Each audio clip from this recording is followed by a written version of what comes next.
Suck it, nerd. Hi, I'm Vince Rahumaliza. Welcome to the show, the podcast, the Beach Culture Pod.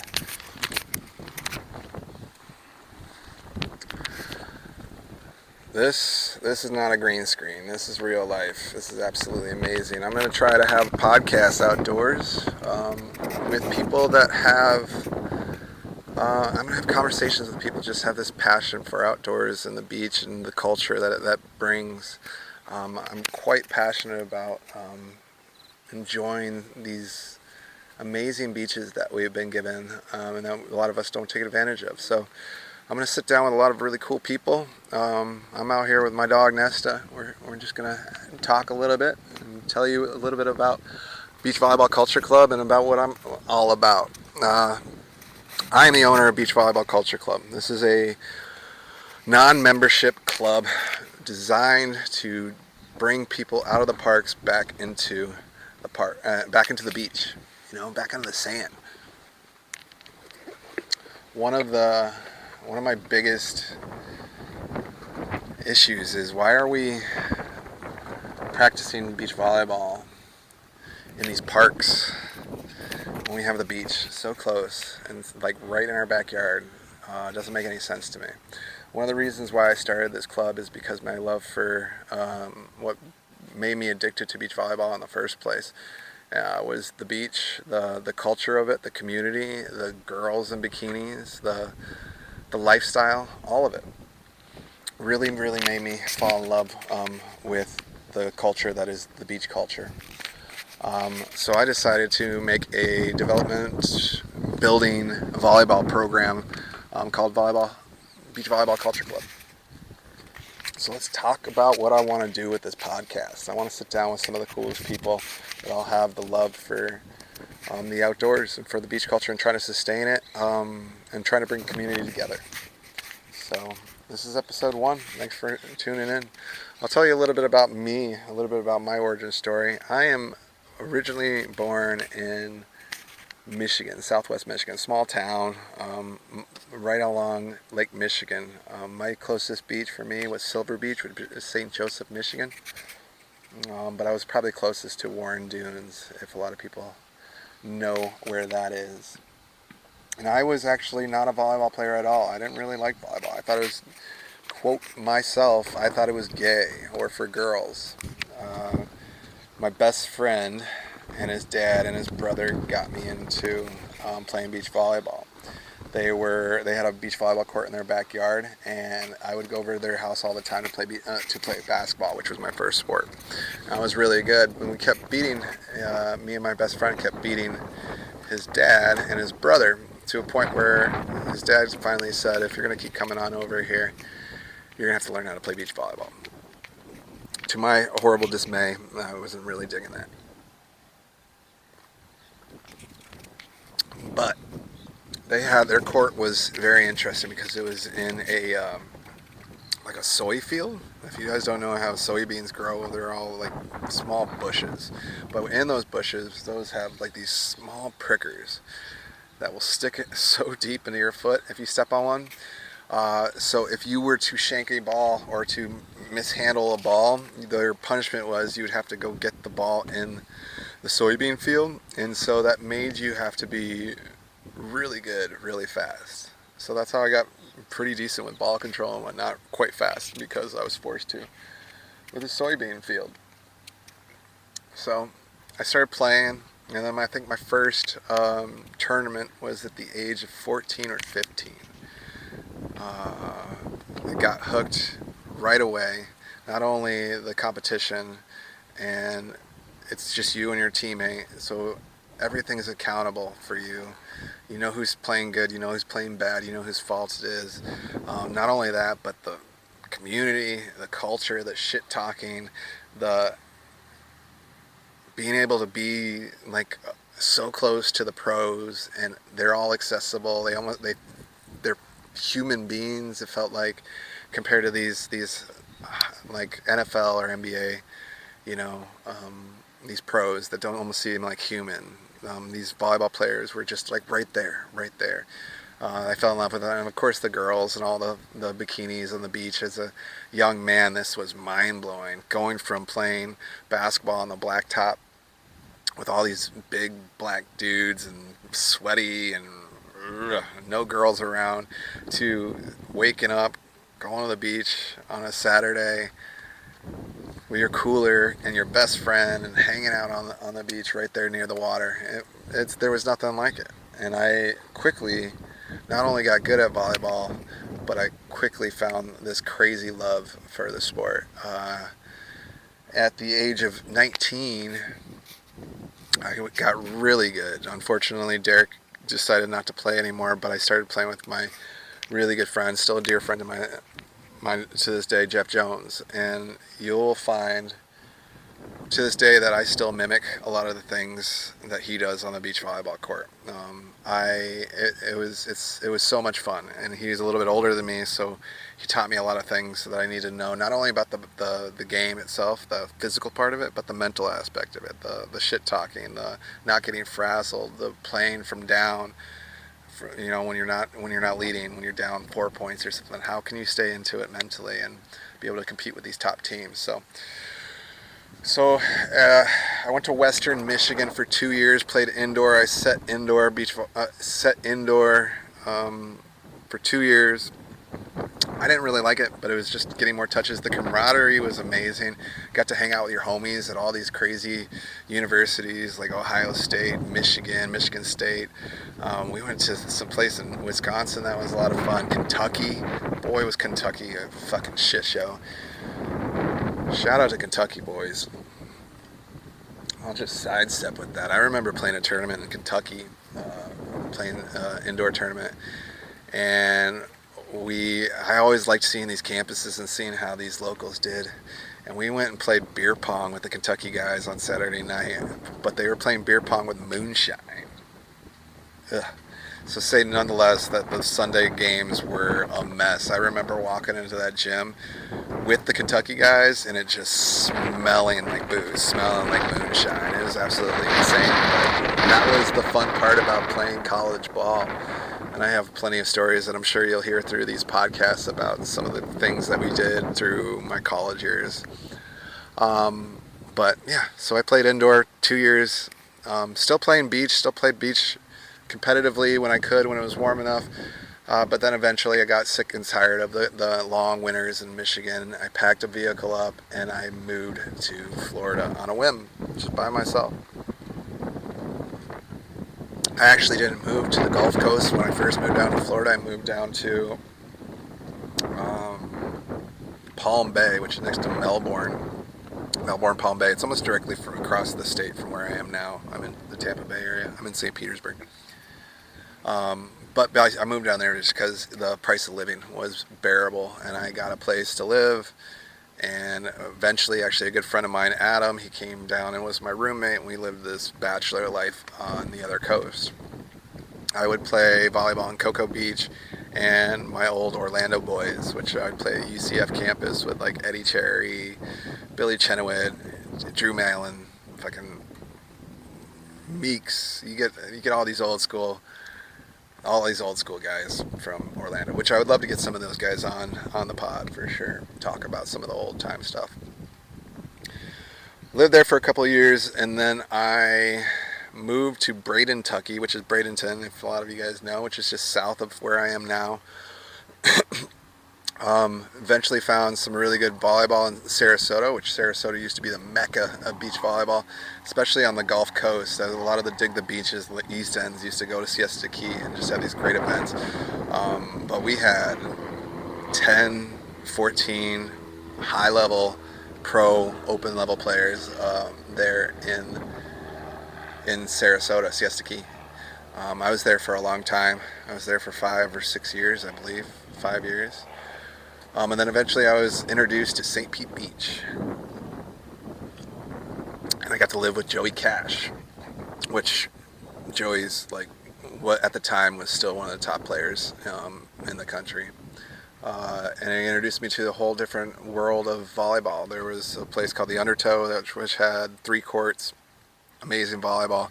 There was a place called Krabby Bill's, in Tampa, which was a scene.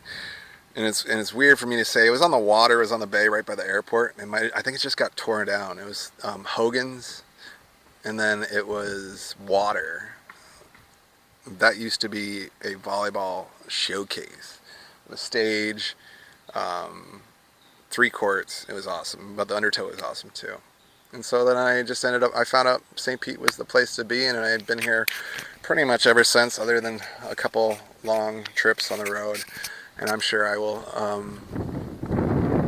well, let's just get into it. It's just me and you. After playing for a few years on the tournament cycle and the open levels with various partners, mainly Alex Cutsey and Brett Becker, I had the opportunity. My dad is from Rwanda. I'm half African. I had the opportunity to move to Africa and pretty much live a whole different world, reinvent myself out there in my late 20s. So in my late 20s, I moved to Rwanda, which is in East Africa. And I started my nonprofit, Volleyball for Rwanda. It's a nonprofit program for kids. I was building courts in like middle school level schools and just trying to promote volleyball, beach volleyball specifically, because indoor volleyball is pretty well known and documented. Pretty well documented in East Africa. So I wanted to help the program of beach volleyball. So that's what I did. And in that time while I was in Africa, I got to play for the national team for beach volleyball for Rwanda. So awesome opportunity to be able to travel, not on my dime. I got to travel to these amazing countries. I got to play these amazing tournaments. I got to the stories that can go on, which I will hit on through these podcasts. But I got to play as a Rwandese. My whole goal was to make the Rio Olympics. Make the Rio Olympics as a beach volleyball player as a Rwandese, which I did get very close to. My claim to fame was this crazy match that I did in Egypt, in Cairo. I played Egypt in the final in Cairo, which is this crazy life-changing experience, and I'll love to get more in depth sometime soon.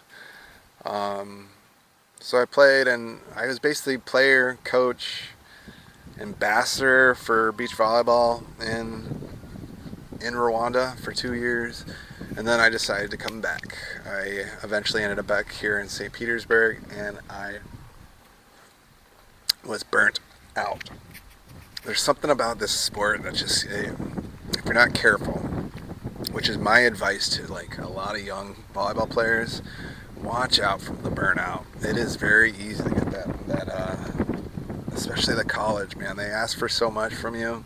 So make sure you take mental time to step away from the sport, try to reevaluate why you're actually doing it. Sometimes you can get just stuck in this like Groundhog Day, this repetitive thing.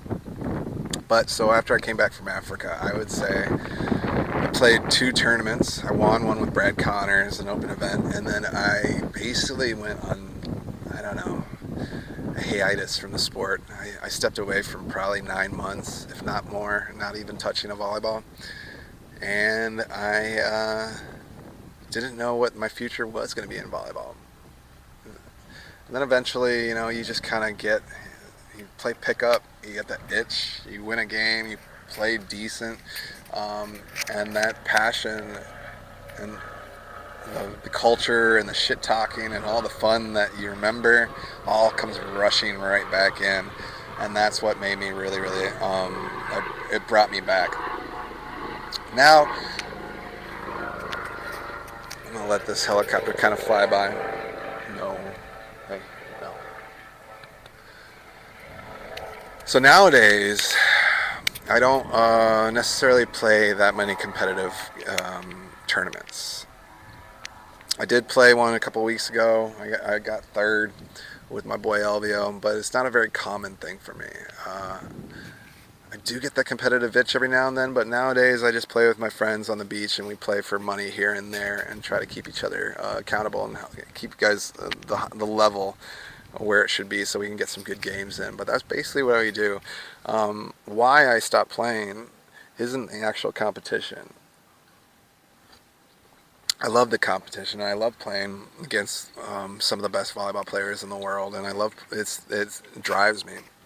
The thing that I hate is the wait, the hurry up and wait, the sitting, the lack of planning by whatever organization to set like match times so you would know when you play. Because when I'm in between matches, man, I just lose any kind of motivation to play the sport, especially when it starts getting hot. If you have to wait 2 hours after a match, and say you played well, and all of a sudden you got to wait 2 hours, and all of a sudden that mojo just kind of dissipates. That's one of the things that I really, really dislike about the beach volleyball programs, of how they do these competitions, these tournaments, if you will. And I would love to change that in the future. And I have these fucking cockamamie ideas in my head about what I would love to do with a proper beach volleyball tour. Getting sponsors and making it players first. Well, the sport first, then the players second. These players need to start feeling and being accepted as pros. They're the lack of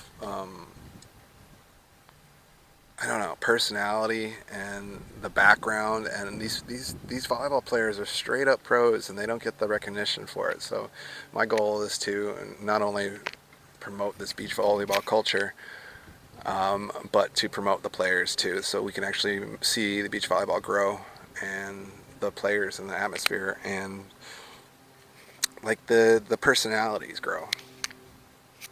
That is my goal. In the grand end of this, I would love to see this sport actually be respected as a professional sport, and the players being respected as a professional sport. So it's like from the groundworks, that's the ground idea of Beach Volleyball Culture Club, is making volleyball be recognized, bringing the culture back to what it really was in like the 90s. If you would have seen the tournaments in the 90s, it was insane. The amount of people just sitting in the sand and cheering and having fun. That's what I'm trying to get back to. So roughly, and then I coached for a group called Volleyball Solutions. I didn't know that I would love coaching as much as I do. Seeing the game on a different point of view actually really, really fired me up and put a fire in my ass for this sport again. And seeing other people's achievements, it actually, like through my guidance, really, really like is super rewarding. I'm basically addicted to it. I love watching my clients, my students get better and actually watch themselves progress. It's almost as good as me doing it myself, if you ask me. So I found this brand new passion towards the sport, but on the back end of things. So as of now, after Volleyball Solutions, it gave me the itch, taught me that I actually am an amazing coach, and it's something that I'm very, very passionate about. I decided to branch off and do my own thing, and that was the birth of Beach Volleyball Culture Club, Beach Culture. And I am only about 5 months in, and I think there's some really, really good things that are coming in the future. Not only do I do like privates, I do group lessons. I just, everything that is around volleyball, I would like to grow and continue to push the culture that is beach volleyball. I would love to have a lot of good people on here. So if you would like to sit down with me and like talk about some of the cool things that this podcast might have to offer, I would love to see you. I would love to see you sit down right next to me, and we'll find a cool spot where we can just enjoy each other's company and just have a little conversation. 30 minutes, just talk about whatever. Talk about whatever you're passionate about, maybe a little bit about your past. But I am very excited to grow this project, enjoy this podcast, just be real and just have conversations and enjoy the outdoors. It's truly my passion is this beach culture that we have out here, and I couldn't be happier to be able to pursue this dream of mine and grow this game, grow the beach culture, meeting tons of new people, finding out new skills, from like editing to videos to like setting community get-togethers and socials, and it's just seeing a whole new different angle to this world of volleyball that I've been blessed with. So I hope you follow along. I would do me a favor and follow my channel on YouTube. All the follows are very, very fundamental for me growing and being able to fund this dream of mine, as well as go on volleyballculture.com, grab yourself some cool gear. I really actually, like, this is almost becoming all that I wear. I am very proud of the product that I'm pushing out. I wouldn't tell you to try to order it if it wasn't quality product. This is the 5-panel hat. Grab some gear yourself. If you have any requests of like styles or things that you might have ideas, please shoot them my way. I am not opposed to creating some really cool styles and ideas of apparel. I do have crop tops, I have tank tops, both men's and women's shirts. I'm working on a beach short performance. I have a dog hoodie on there for my girl Nesta. She's here with me. So I would love you to support. Go on all my socials, Instagram, Facebook, TikTok, and of course YouTube. Follow this channel, and I can't wait to see you in the sand. One love, Beach Volleyball Culture Club. This is Vince signing out. One love.